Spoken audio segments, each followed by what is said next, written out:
मी धुळामाहून माले फक्त पोंगा बटाटा पोंगा बटाटा पोंगा बटाटा म्हणजे एवढं फेमस होई झाले.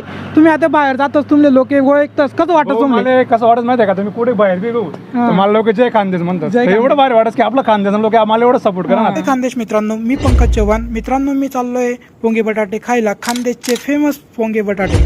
मस्त छान पावसाचं वातावरण झालेलं आहे आणि पोंगे बटाटे खायची इच्छा पावसात मजाच वेगळी असते.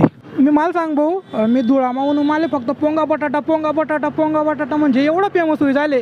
तुम्ही आता बाहेर जातच तुमले लोक ओळखतच कसं वाटत तुम्हाला? मला कसं वाटत माहिती आहे का, तुम्ही कुठे बाहेर बी गो तर मला लोक जय खानदेश म्हणतात. एवढं भारी वाटत की आपलं खानदेश लोक आम्हाला एवढं सपोर्ट करा ना. आता मला 8 दिवस परत मला 10,000 फॉलोअर्स पूर्ण होतील. या मी फक्त 1 महिना 1.5 महिना करेल फक्त एवढं फॉलो. पाऊस चालू होता थोडा टाइम, मग आता पाऊस थांबी झाले तरी भाऊनी नंतर ताटपत्री मस्त काढी लेले. आता मोकळं वातावरण मा वांगा बटाटा खासू, वांगा बटाटा सॉरी पोंगा बटाटा.